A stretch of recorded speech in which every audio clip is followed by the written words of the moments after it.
que sente bater no vento heróica pancada, deixa-se a folha dobrada enquanto se vai morrer.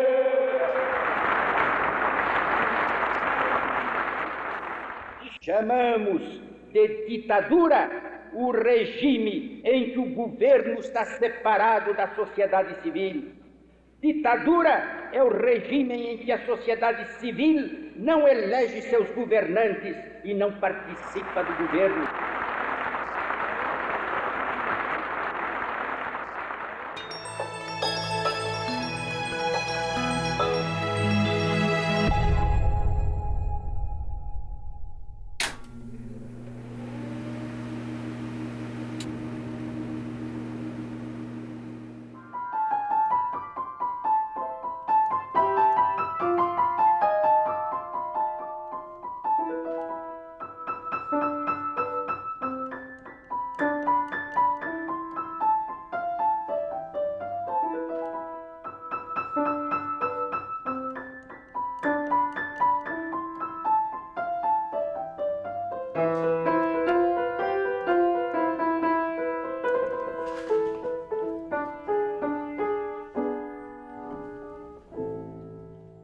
Esse piano foi comprado pela minha avó, Olívia Guedes Penteado, a avó do Goffredo também, que foi uma das mulheres importantes para a cultura e para as artes plásticas do Brasil. Era amiga de todos os grandes artistas daquela época, artistas plásticos principalmente, e era muito amiga do Villa-Lobos também. O Villa-Lobos foi quase que criado junto conosco.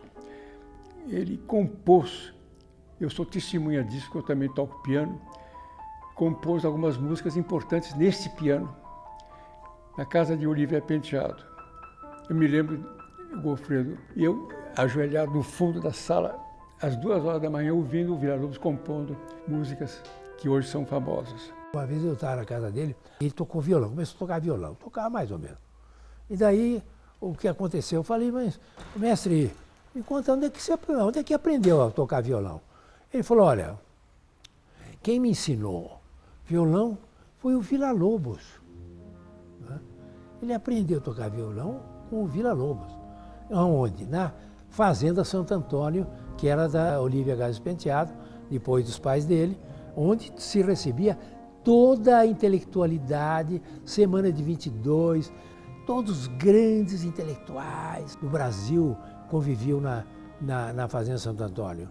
A grande dama de São Paulo, depois da Dona Viridiana, mas numa geração 2 vezes posterior, surgiu a Olívia Guedes Penteado, que era a avó dele. Tinha um grande salão literário de São Paulo. Ela é um ícone. Ela foi a primeira mulher brasileira que teve a coragem de trazer artistas que eram completamente desconhecidos no Brasil, como Picasso, Leger e outras coisas. E montou na sua casa um pequeno museu de artes plásticas que, lamentavelmente, não existe mais, porque o alargamento da Avenida Duque de Caxias levou o museu embora. Os grandes artistas brasileiros eram frequentadores da casa de Olívia Penteado, minha avó. A infância, a mocidade dele foi muito dedicada à fazenda dele e foi muito vivida na fazenda, como eu também pessoalmente. No fim do século XIX, começo do século XX, até os anos 30, vamos dizer, a oligarquia paulista, a fazendeira, era extremamente cultivada, não só cultivava o café, mas cultivava o espírito. Uma bagagem cultural cultivadíssima e artística. Já como adolescente, ele pegava o bonde, ele me lembrava, pois é, eu pegava o bonde ali, Duque de Caxias, na frente da casa da minha avó, Dona Olívia, e ia até o Colégio São Bento para estudar filosofia à noite com os frades beneditinos. Nós tínhamos ciclo de estudo de filosofia, ali que eu comecei. Então ele pegava, depois voltava o bonde, pegava ali na Santa Efigênia, voltava de bonde para casa de Dona Olívia. Eles moravam numa casa atrás da casa da Dona Olívia. A Dona Guilmar morava numa casa atrás. Então, é um homem cujo esporte também era o estudo da filosofia. E o Goffredo herdou da família Penteado não os bens materiais, mas esses bens espirituais que ele soube desenvolver loucamente.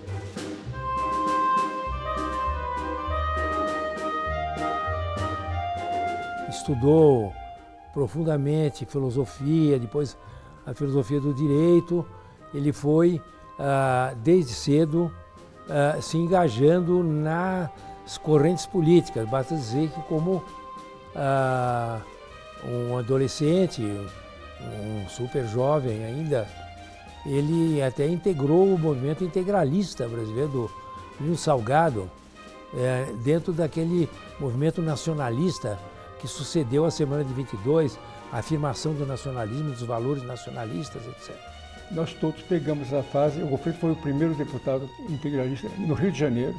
Um político engajado em movimentos conservadores ainda, e foi se destacando pelo passar do tempo com um engajamento total dos problemas sociais brasileiros, a ponto de, já nos últimos 30 anos da vida dele, ter uma ligação muito grande com tudo que se referia à melhoria da população brasileira em termos de inserção social, inserção econômica.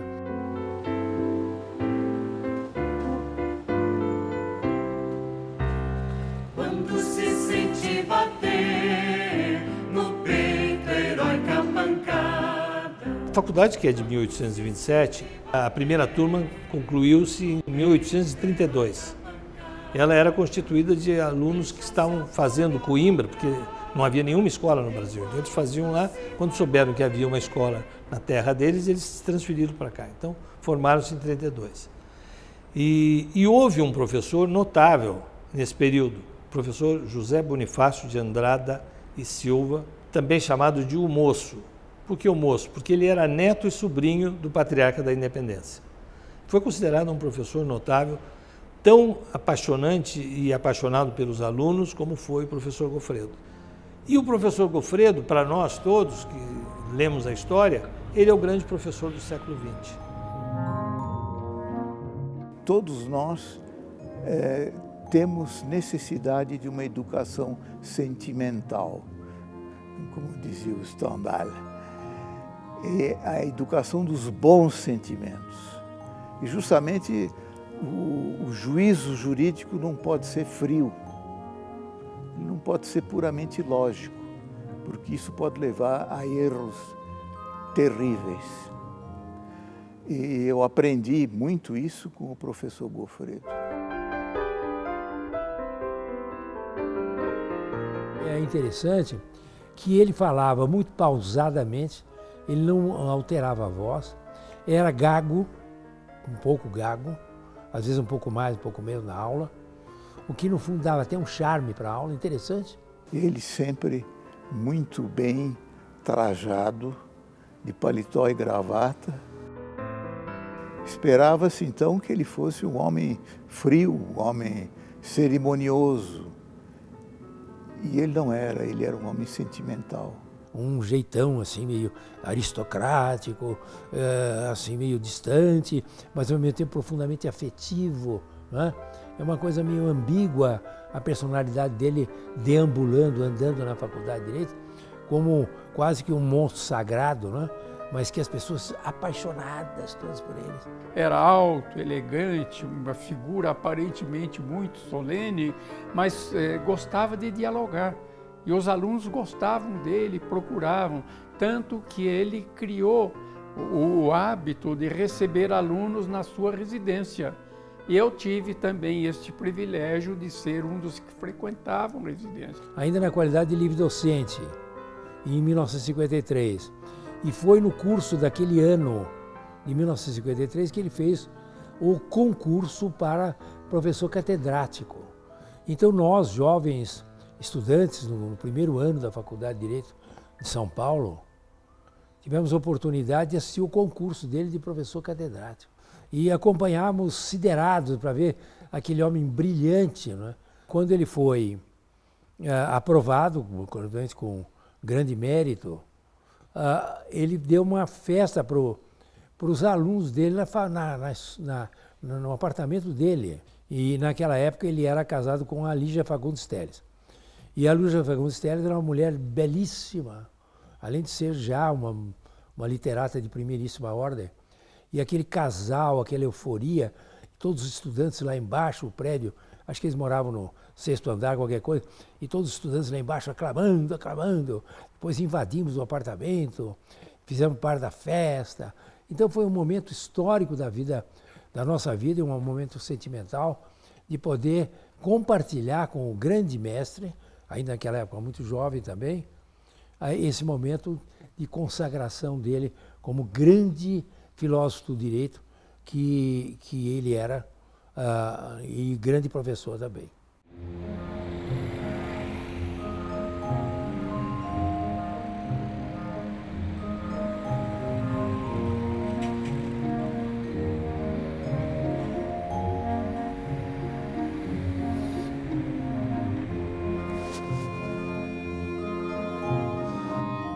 Nós éramos muito jovens, então nenhum de nós tinha contato orgânico e metódico com as disciplinas do curso de Direito. Mas as aulas do professor Goffredo nos propiciaram assim uma certa intimidade, não com os textos, mas com os grandes nomes da filosofia e do direito. Nós pela primeira vez ouvimos falar de Kant e de Kelsen nas aulas do professor Goffredo. E eu, por exemplo, nunca tive familiaridade nem com Kant nem com Kelsen, mas eram figuras familiares. O professor Goffredo citava sempre. Discutia isso como se estivesse falando em casa com um filho de 10 anos, 12 anos. Então aquilo penetrava profundamente na cabeça das pessoas, impregnava. A lição jurídica mais importante que o professor Goffredo me deu é de uma simplicidade extrema. A definição de lei do professor Goffredo é de extrema facilidade de compreensão. Ele dizia assim: a lei é a fórmula da ordem. Eu lembrava agora há pouco da sua aula, talvez a mais brilhante, mais empolgante do ano, quando ele dizia que o direito nasce do coração, é como o amor, nasce do coração dos homens. Um convite a entender o direito como alguma coisa socialmente da maior importância.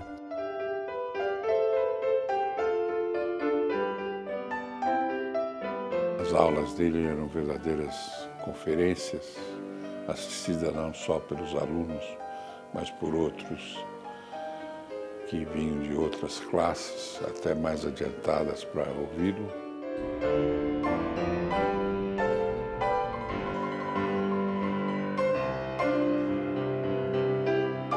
Eu senti, como a maioria dos alunos sentiam, uma grande possibilidade de diálogo.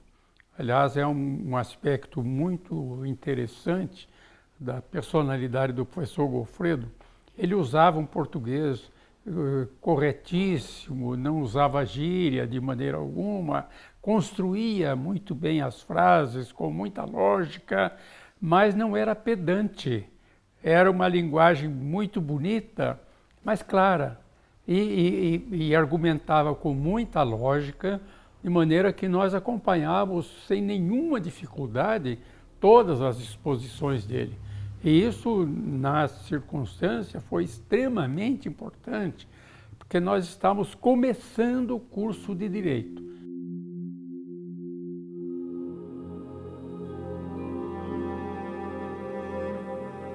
Bom, o Goffredo teve um problema sentimental muito grande com a separação dele com a Lígia. Ele naturalmente gostava muito da Lígia e todo São Paulo sabia que ele sofreu um grande trauma com essa separação.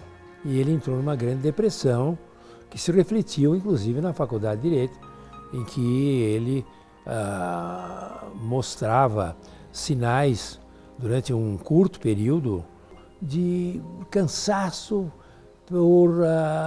pela depressão que ele sofria e, naturalmente, Isso abalava muito os alunos também.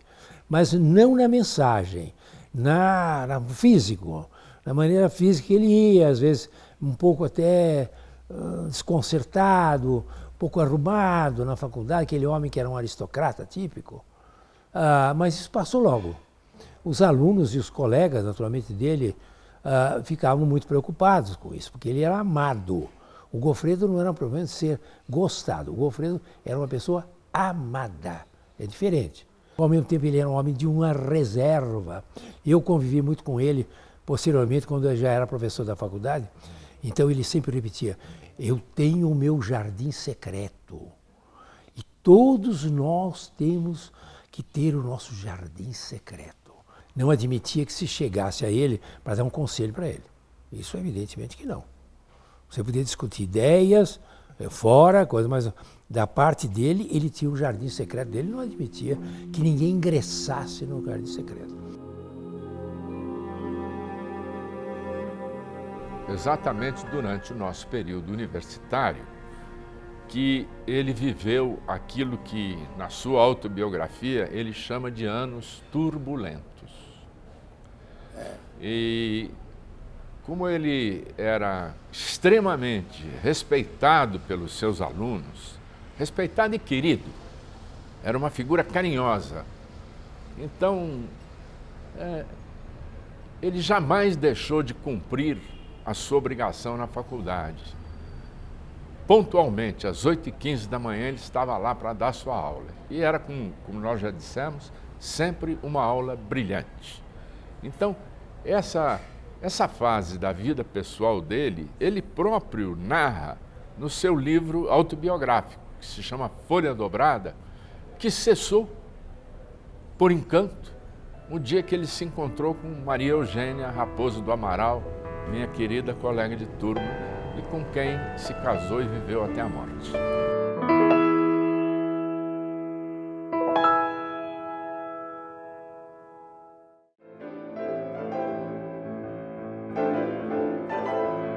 O direito quântico é uma tentativa de conciliar a teoria material evolucionista com o projeto da liberdade. A liberdade é a maior conquista do ser humano. Inclusive o direito quântico, a primeira parte, que é a parte científica, eu trabalhei bastante com ele na parte, ajudei na parte da coleta de dados técnicos. Então, o direito quântico é um livro importantíssimo. Tem a primeira parte técnica, científica, e a segunda parte é a parte filosófica.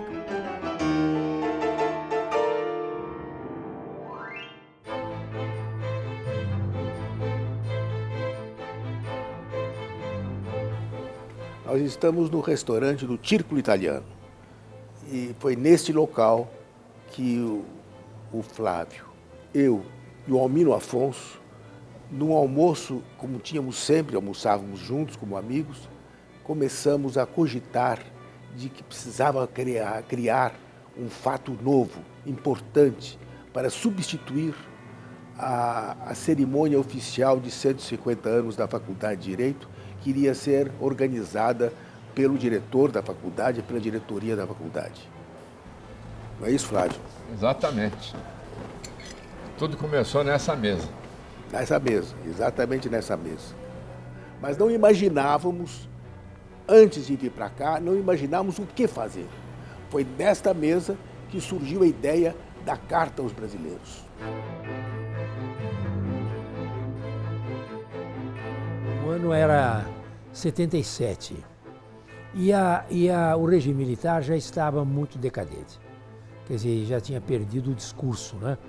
E quando um regime perde o discurso, ele entra numa decadência mesmo porque ele não tinha legitimidade nenhuma institucional. Procuraram o Goffredo e pediram a ele, falaram, ô Goffredo, precisa fazer uma carta aos brasileiros e proclamar agora, na data do 60º da Faculdade de Direito, e exigir a queda do regime militar. Daqui nós saímos e fomos à casa do professor Goffredo. Quando nós tivemos um almoço, daí a alguns dias, já com o professor Goffredo e com a Maria Eugênia e com Darcy Passos, José Gregório, Cantide Filardi, aí ocupamos aquela mesa ali. Mas aí o professor Goffredo já tinha um esboço mental do que seria a carta. Foi intenso. Foi intenso porque havia, inclusive, um clima que foi sentido de preocupação quanto à integridade física dele. Tanto que nós fomos junto com ele como se fôssemos seguranças dele para garantir que ele pudesse falar.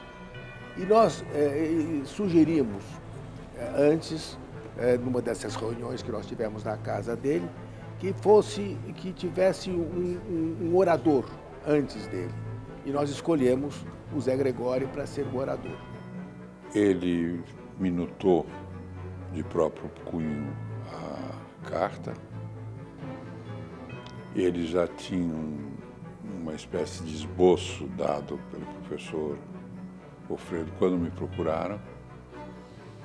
E eu deveria ser o orador em nome dos advogados. É lembrar que o Brasil foi aqui fecundado, não importa os eclipses e os desmaios, o Estado de Direito, a democracia, o primado constitucional e os direitos humanos.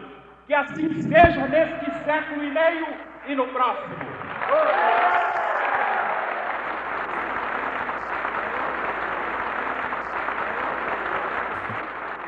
Os países adiantados, em que a cultura política já organizou o Estado de Direito, a insólita implantação do Estado de fato ou de exceção, do Estado em que o presidente da República volta a ser um monarca acima das leis, o monarca leges solutos, constitui um violento retrocesso no caminho da cultura. Em lugar do direito dos cidadãos de eleger seus governantes, esses estados e sistemas colocam frequentemente o que chamam de segurança nacional e desenvolvimento econômico.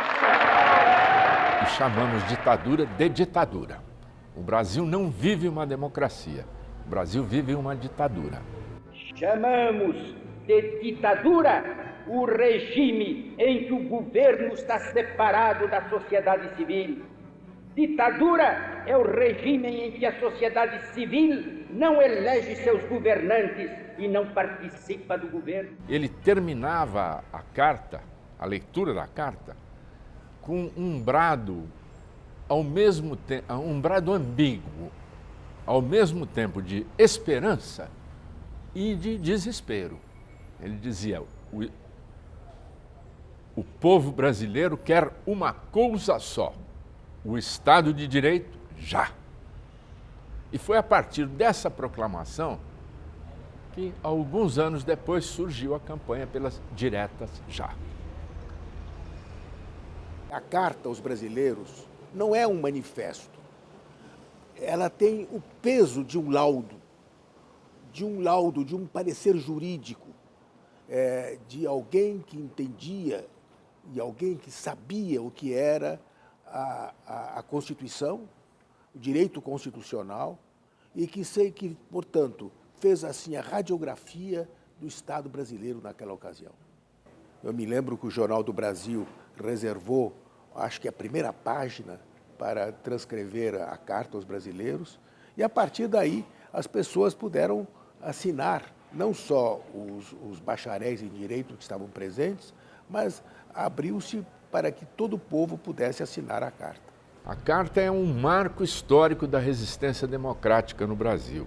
E isso ultrapassou as fronteiras do Brasil. Foi lido em outras assembleias, em outros países, né? Porque o Brasil iniciou o ciclo de ditaduras latino-americanas, que depois se espalharam pela Argentina, Uruguai, Paraguai, Chile. Declaro promulgada o documento da liberdade, da dignidade, da democracia, da justiça social do Brasil. O professor Goffredo, mas aliando também isso ao produto das minhas leituras, das minhas convicções, eu acabei fazendo aquilo que o professor Goffredo recomendava.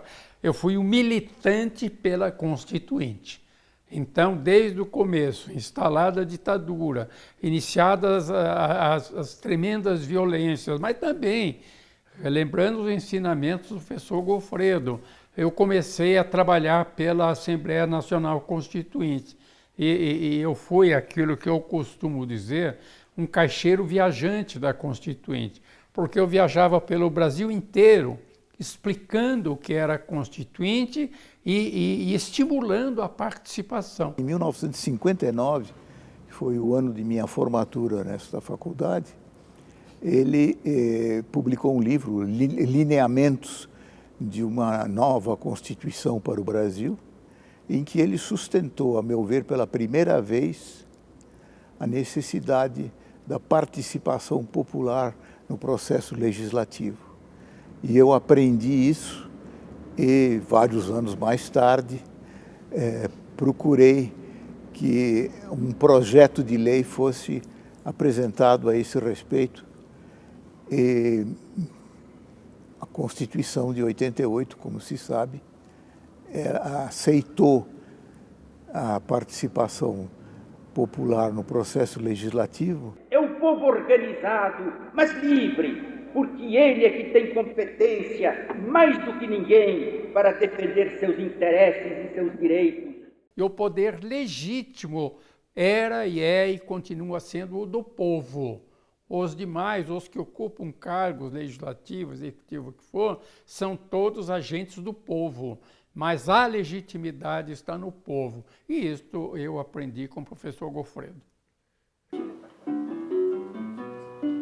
E essa norma que mantém a sociedade é a norma da atributividade, a norma comumente assim chamada de jurídica também. Fornieri se enganou quando disse que o direito deriva da força. Ah, isso não! Pois seu Goffredo afirmou que o direito vem do fundo do coração. É mágico, né? É mágico. Esta palavra é uma magia, é um mistério. Era mocinho ainda, mas já muito ativo, coisas, se introduziu no pessoal do centro, 12 de agosto, e veio assistir uma reunião de estudantes da casa do professor Goffredo, que ele tinha. Quando o professor completou 90 anos, ele já não saía praticamente de casa, nós fizemos uma série de homenagens a ele, a Associação dos Antigos Alunos. Não, era medite. Eu queria tomar a liberdade de falar em nome dos antigos alunos. Acho que hoje essa homenagem ao senhor é um pouco homenagem aos professores. Mas talvez o nosso maior patrimônio.